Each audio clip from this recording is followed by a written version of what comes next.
Eduardo, vamos lá. Você hoje em dia, você percebe a dificuldade de achar e manter um funcionário trabalhando hoje na empresa, um funcionário bom. Você vê essa dificuldade? Sim, bastante. Sabe o que acontece, Guilherme?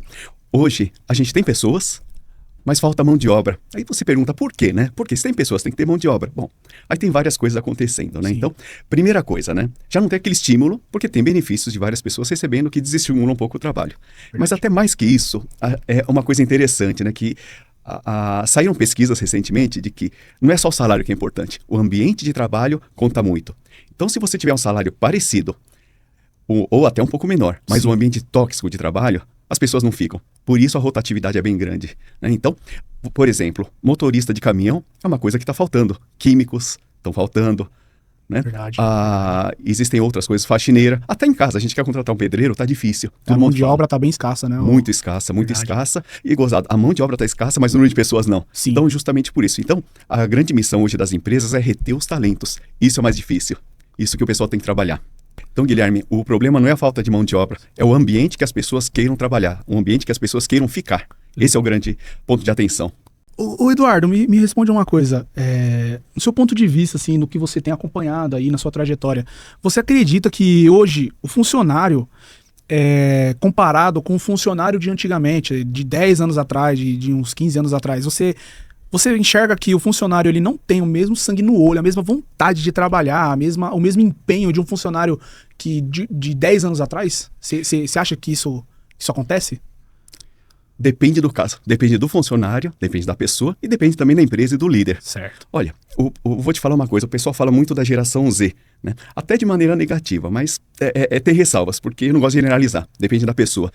Conheço muita gente nova que tem sangue nos olhos, né? Como a gente fala, né? Sangue nos olhos, né? Sim. No sangue nos olhos e sangue nos olhos e se dedica muito para a empresa, né? Super responsável. Mas o que acontece? Eu vou falar uma palavra, eles têm tesão, entre aspas, por trabalhar lá e para exercer a função. Mas isso porque a empresa reconhece o trabalho, a empresa remunera adequadamente e o ambiente é legal.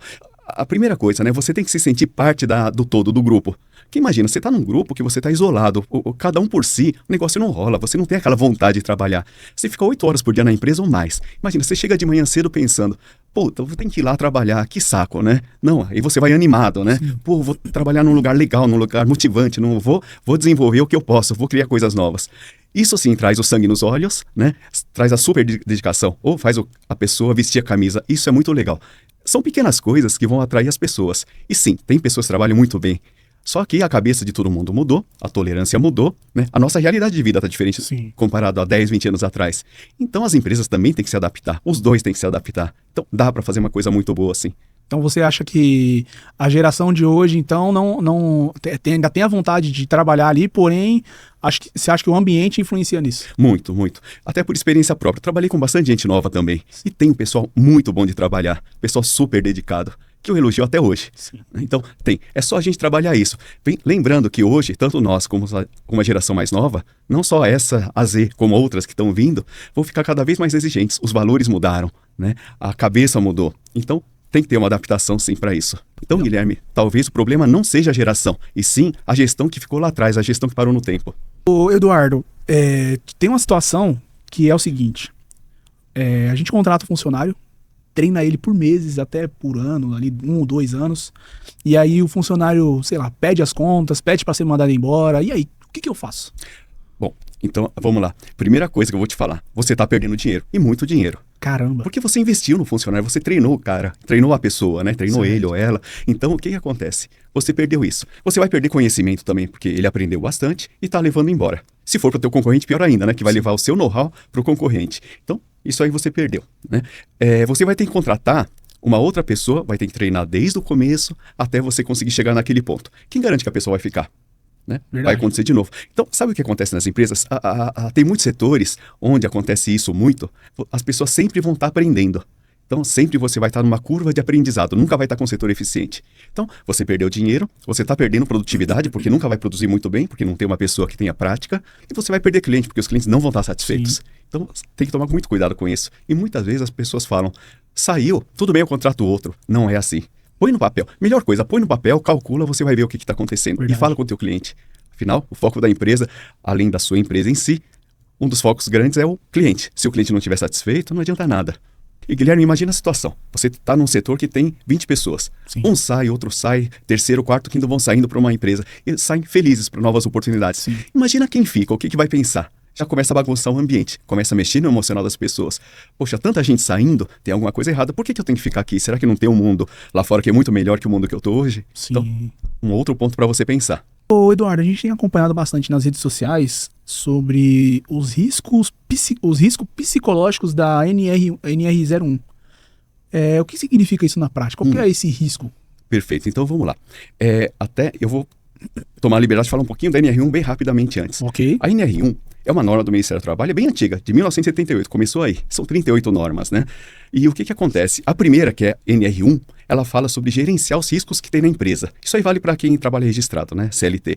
Então, o que ele fala? Tem 5 tipos de riscos. Riscos físicos, químicos, biológicos, ergonômicos e riscos de acidentes. Mas, de maneira bem geral, você vê, por exemplo, você tem que evitar risco de queda, de se machucar, risco de perda auditiva por barulho, enfim, todos os riscos aí. Então, seja empresa pequena de um funcionário, né, seja indústria de 1000 funcionários, todo mundo tem que seguir essa norma, né?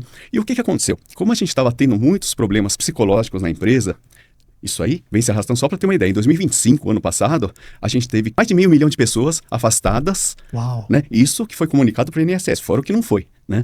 Por problemas psicológicos. Então, o que o pessoal fez? Ela pegou a parte dos riscos ergonômicos e colocou lá dentro a parte dos riscos psicossociais, né? Dentro da NR1. Dentro da NR1, dentro dos ergonômicos. Então, é um pedacinho da NR1. Né? Até fazer uma ressalva, não adianta fazer isso se não fizer o resto, né? A NR1 fala de tudo isso. Sim. Bom, então, o que acontece? Os riscos psicossociais, que o pessoal chama, é o que o ambiente afeta na parte psicológica das pessoas. Né? Então, lembrando, né? Isso aí são fatores do trabalho que podem estar afetando a pessoa. Isso aí inclui, né, metas excessivamente altas, bullying, assédio moral, assédio sexual. Então, agressividade entre os funcionários pode ser do chefe para o subordinado, subordinado para o chefe, enfim. Né? É tudo que pode afetar a pessoa, que leva a estresse, a burnout, que o pessoal fala tanto, né? Então, isso são os riscos psicossociais. Então, a norma fala que a empresa tem que pegar tudo que causa isso e minimizar. Geralmente, isso aí, Guilherme, ele vem da gestão. Né? Então, não é oferecer massagem, oferecer sessão de relaxamento. Essas coisas a gente chama de ações de descompressão. Sim, né? sim. Então, são ações de descompressão, mas não é isso que a NR fala. A norma fala, você tem que pegar os processos da empresa que não estão bons e adequar para minimizar ou eliminar o risco. Nada tem a ver com, o funcionário está com problema lá em casa e aí está estressado. Claro que não vamos deixar na mão, né? Mas de qualquer forma, o que a norma pede reveja os processos da empresa, né? Trabalhe isso para que cause menos problemas psicológicos. Lembrando, né, que se você tem um ambiente de trabalho muito bom, o funcionário vai render muito bem. Então, verdade. Né, isso aí, uma coisa ajuda a outra. E uma pergunta que a gente vê bastante assim, né, entre os empresários, né, é aquela velha pergunta: o governo vai multar vai me multar por causa do estresse do meu funcionário? O que você acha disso, Eduardo? Bom, multar massivamente não dá, né? Então, o que o governo vai fazer? Até daqui a pouco eu vou falar um pouquinho sobre o que está acontecendo, né? Quando você tem alguma coisa na norma, né, você tem que seguir. E vão ter auditores que vão fiscalizar as empresas para ver se você está seguindo o que a norma pede. Sim. Né? Se não seguiu, né, você vai ser autuado. Isso aí com certeza. Claro que tem agora, como é uma coisa relativamente nova, existe o fator, o tempo educacional para as empresas se adequarem a isso, né? Mas depois disso aí, vai ter multa sim. Né? O que acontece na realidade hoje do Brasil? Né? Fiesp entrou com uma liminar para deixar as indústrias do Estado de São Paulo fora disso. Ok, é uma liminar que ganhou tempo. Né? Então, essa semana o STF suspendeu aplicação de multas também para os fatores psicossociais. Lembrando, o fator psicossocial é um item da NR1, o resto está valendo, né? Por uma questão de interpretação da norma. Né? Então, vai haver uma fase de negociação, mas de qualquer forma, tem um juiz do trabalho chamado Otávio Calvé, que ele falou o seguinte: não se esqueçam que as multas estão suspensas por hora. Por hora, 90 dias, né? Porém, a NR1 continua valendo. Então, as empresas vão continuar sendo fiscalizadas, vão ser orientadas, apesar de não ter a multa por 90 dias. Sim. Mas a norma continua valendo e elas vão ser fiscalizadas. Isso é importante. Sim, sim. Então aquele empresário, aquele dono de empresa que se atenta com funcionários, que quiser estar dentro ali da norma, dentro da legalidade, ele pode então estar buscando pessoas parceiras para fazer esse tipo de análise para ele, sem antes chegar a um algo oficial para estar sendo ali fiscalizado. Sem dúvida nenhuma. Não só pode, como deve. Né?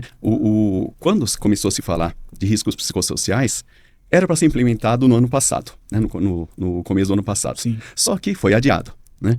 Bom, o que aconteceu? O pessoal falou, vamos deixar para o final.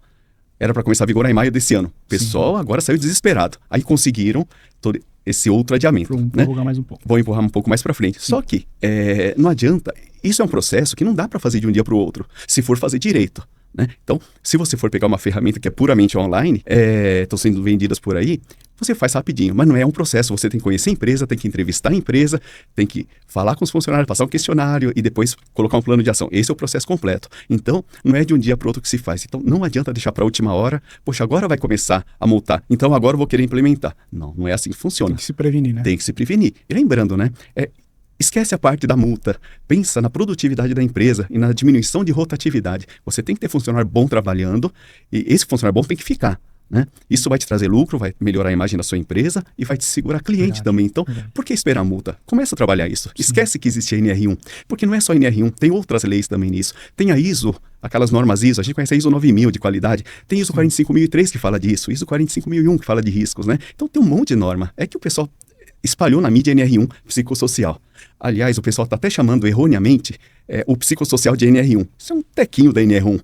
Né? Então, tem que desmistificar isso. Né? Então, pensa no final objetivo. Ter um lugar bom para trabalhar, porque isso vai aumentar o meu lucro, vai segurar talentos e vai trazer clientes. É isso que tem que pensar. Eduardo, a minha empresa é pequena. A NR1 serve para mim também? Para você que é microempresário ou empresa pequena, pensa que a NR1 não foi feita para te punir. Ela foi feita para te ajudar. Sim, respondendo a sua pergunta, né, a NR1, ela sempre vai valer para qualquer empresa que tenha funcionário registrado. Ponto final. Seja um funcionário, seja 1000. Ela vale para todos esses casos. Ela tem que ser aplicada. Claro que a documentação, ela varia de caso para caso. A complexidade de uma documentação para 1000 pessoas é muito maior que para uma pessoa. Mas a NR1 tem que ser seguida em todos os casos. Então, para você que tem uma pequena empresa, sim, a NR1 vale. E lembrando, a NR1 não é para te punir. A NR1 é para fazer com que você evite perda de dinheiro. Não perca dinheiro. Saiba trabalhar com ele.